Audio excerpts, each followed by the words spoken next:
Ram Madhav, General Secretary of the BJP, thank you for talking to Bloomberg. Let's begin with the election. Full sway at the moment. Are you going to win a majority again? We are very confident. We are confident of securing majority, absolute majority, either independently, BJP itself, or at least together with our NDA alliance partners. We are quite confident of securing the majority. Most of the experts, when they look at it, tend to think that Mr. Modi will come back, but he'd come back with reduced seats for the BJP and perhaps with a slightly less strong coalition. Will that make a difference to the sort of reforms he might follow? Indian elections are a nightmare for psephologists. I remember in 2014 also, many psephologists had predicted that BJP would get something like 240. We ended up securing 282 seats. So I don't dismiss the assessment of the analysts, but we are confident that we will secure the majority. Your own polls are hopeful? Yes, we have the ground reports. We have a strong ground presence as a party. We have good ground reports suggesting confident absolute majority. And you think this time you might pick up seats in the south and the east and areas where you haven't picked up before and maybe lose a few in your heartland? We have performed very badly in eastern India in the last election. But this time things will change. We will pick up a good number of seats from the eastern Indian states like Orissa, West Bengal, and even the northeast. We are hoping that it will add a good number of seats to our kitty. But there are some states where you won all the seats last time, and maybe this time you'll lose a few. Our effort is in this election to ensure that we maintain the numbers as last election, because we have peaked in our performance there, or ensure that our losses will be minimal so that we will balance it out with our gains in eastern India and elsewhere. Can I ask you about the economy? India today, as you will doubtless point out, is the world's fastest growing big economy, nearly 7% plus growth, but it's still not creating enough jobs. You have 1 million people a month joining the workforce. And there have been some figures showing a really high unemployment rate amongst some people. What are you going to do to fix that if you win another term? It's a big debate in India and of course outside also as to whether the Indian economy, while doing very well, growing very well, is actually creating enough jobs in the country or not. Our understanding and our reality that we see on the ground is that we have been able to create a good number of jobs both in the formal sector as well as in the informal sector. Official data also gives numbers like 120 million jobs have been created and all that. But so you query that survey which said it's at a 45-year high, the unemployment rate for that is one assessment is about formal employment. Yes. But you know, in India today, any number of new sectors are emerging. I tell you one example. I'm not saying that's the only thing, but in Delhi, if you see, hundreds, if not thousands, of battery-driven autos you will find. It's a new thing. It was not there before. In last 3-4 years, I have seen thousands of such rickshaws coming onto the streets, roads. Like that is creating one employment. It will not be counted in the formal employment yet. But so many such sectors are there where employment is being created. Now tell me one thing. India's infrastructure growth is phenomenal. India is adding new highways, new ports, new roads, new airports.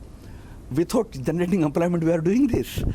All this is generating employment definitely. So while I don't dispute the formal figures, but I'm saying the employment growth is also happening. What about the idea that reform has stalled? If you look at the reforms you launched last time, one estimate says there are 9 big Modi economic reforms, but 6 of those were launched in the very first year of office. Now it's slowed down. Your current program doesn't seem to have that many big reforms ahead. How do you answer that? Okay, what people generally describe as reforms, we call several of them as measures taken to set India's basics right. India's economy has huge potential because of the huge market power that India has, consumption power that India has. But our economic basics, like we used to suffer from huge levels of corruption in this country. We used to have huge black money in this economy. So all those basics needed to be set right, and then this problem of red tape, for one project it would take months on. So what Modi did in first 5 years was first to set some of these things in place. The result today is Modi says we are the fastest growing economy, BIA2 economy, and ease of doing business ranking we have grown almost 60 points, 60 places to become one of the fastest growing economies, ease of doing economies in the country, and sixth biggest economy in the world. Some people say that we are third biggest in terms of purchasing power. This is because we are trying to set the basics right. And this thing will continue. To give you an example, though, you've got India's arduous land acquisition law, which I know you tried to change. You got forced back, but that's something which businesses everywhere complain about. It makes it more difficult to buy property, it makes it more difficult to hire and fire people. Are you going to be able to change that next time? We have tried to bring in a greatly reformed law in the very first year of our government itself. We had some parliamentary opposition, we had certain opposition from within the parliament and outside also, certain NGOs and others. We have tried to satisfy everybody and brought in certain major amendments to existing land reform laws. Overall, that's what I'm saying. Overall, these measures have helped in Indian economy growing well, our ease of doing business rankings improving, our economic growth at 7.2%. But will you come back with another version of that reform? Will you try and get it through again? Knowing Prime Minister Modi well, I can tell you one thing clearly. He will certainly be pitching for much stronger economic growth in this country. Under Modi, we have reached record levels of forex, foreign direct investments in the country, close to 200 billion. So it's an indicator of his thinking, and it will continue. But people worry that's slowing. You mentioned foreign direct investment. You saw what Modi did with making things harder for Amazon, making things harder for Flipkart, the Walmart extension. People say he started very well, and then he slowed down, he's got more difficult to deal with. In these individual cases that you mentioned, there needed to be certain compliance with local Indian laws. That is what we have asked these companies to do. Otherwise, today in India, whether it is Amazon or it is Flipkart, they are doing fabulous business, they are doing very well. They wanted certain more things. Indian laws permit certain things, don't permit certain things, but that doesn't mean we are against any of these companies. We're very much for their growth in this country. Just comply with the Indian laws.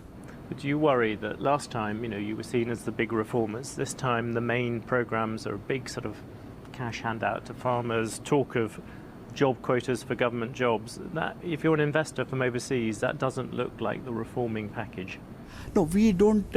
Our government doesn't do any cash handouts.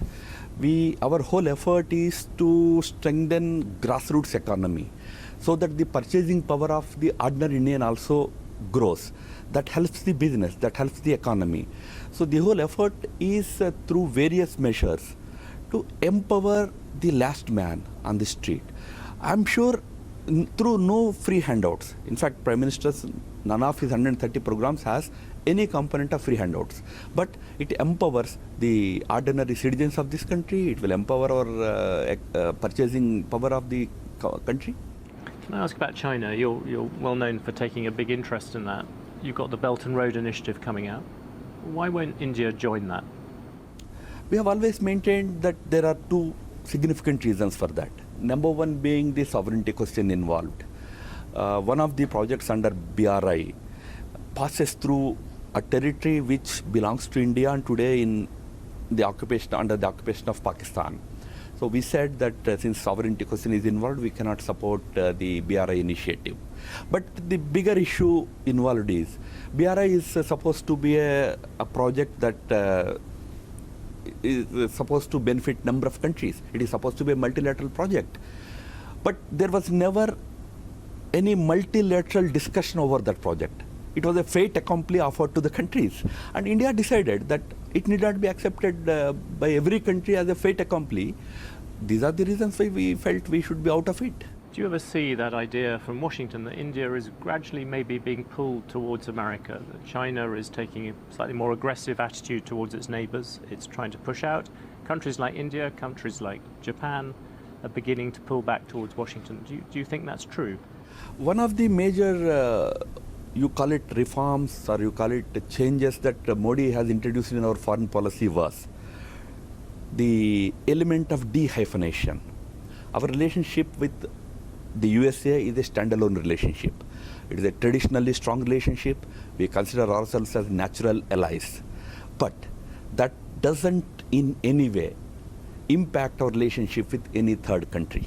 Our relationship with China, again, is a standalone relationship. This is an element that we have brought in a very forceful way. We today deal with Iran. We also deal with Saudi Arabia on equal footing. We have good friendship with both the countries. We have very good relationship with Israel, but we also care for the issues of Palestine. So we have maintained that kind of... kind of non-aligned approach. No, not exactly non-aligned. It's a de-hyphenated approach, standalone relationships. We have a good relationship with the USA, but we have a good relationship with Russia. We have a good relationship with China. Can I push you on another issue? When Mr. Modi was elected, many outsiders immediately brought up the issue of the relationship between Hindus, majority Hindus, and the minority Muslim population. You've got a report from Human Rights Watch says 44 people, including 36 Muslims, were killed by so-called cow vigilantes, people who objected to them eating the meat, between May 2015 and December 2018. Will you condemn those killings? Absolutely, absolutely. Yeah. Any type of vigilantism has no place in our system. We have asked, in India, law and order is the responsibility of the state governments. Wherever these incidents have happened, we have asked the local state governments to take strict action against the vigilantes who indulge in that kind of violence. But I must tell you, India has seen 5 years of absolute social harmony, no communal rights in the country. Not a single year used to pass in the past without some communal flagellation somewhere in the country. But we have managed communal peace in the country. We have managed a terror-free India in 5 years. You have BJP people running for the BJP this time who said they have no regret over the lynchings of people who've eaten cows. Surely that's wrong. I don't know who said that. We have always condemned. One of your candidates in Rajasthan. No, I'm sorry. Probably there is some misunderstanding over the statement or whatever, but I would say we shall never support any vigilantism. This even Prime Minister has come out openly said it. Another thing he's come out and said, he's condemned terrorism of all sorts. Yet you have Pragya Thakur, this famous candidate who was on bail facing terrorism charges, and she was, for our viewers outside, she was allegedly accused of conspiring in an explosion on a motorbike that killed people. And what kind of message do you think that sends? Look, there are two components of this issue. One is about whether the Indian electoral laws permit her contesting the election or not. Indian laws permit people who have certain allegations against them. In her particular case, in majority of the cases, those allegations, the investigating agencies have said that the allegations were false, not based on any truth. I agree, there are a couple of cases pending. So technically or legally speaking, there is no bar. But then if you are raising the question of the so-called moral question, yes. In India, several people having allegations do contest polls. Our opposition leader is also on bail, technically speaking. Yeah, this is to do with terrorism, which is a different thing. But those questions we would rather want people to decide. Let these moral questions be addressed by people, because in her case, there is a strong feeling that she was falsely implicated in those cases. That's why out of 4 cases, in 3 cases, she has been found to be not involved. There's only one pending case. So there's a strong view that she was falsely implicated. Probably that's the reason why the local unit thought. It's an explosion with people killed, left on a motorbike. It's about as basic form of terrorism as you can get. Surely, even if there's a suspicion of someone, there's a question of it, surely a party should say no to that. The terror incident must be probed. The guilty must be punished. But in India, sometimes investigating agencies, in the course of their investigation, pick up people. I know of cases where a dozen Muslim individuals were arrested, but after several years it was found that they were not involved. They were let off, set free. In her case also, there is a strong view that she was falsely implicated. And I'm sure, because out of 4 cases, in 3 cases she was found to be not involved. There is only one pending case now. Madhav, General Secretary of the BJP, thank you very, very much for Thank you. talking to Bloomberg. Thank you.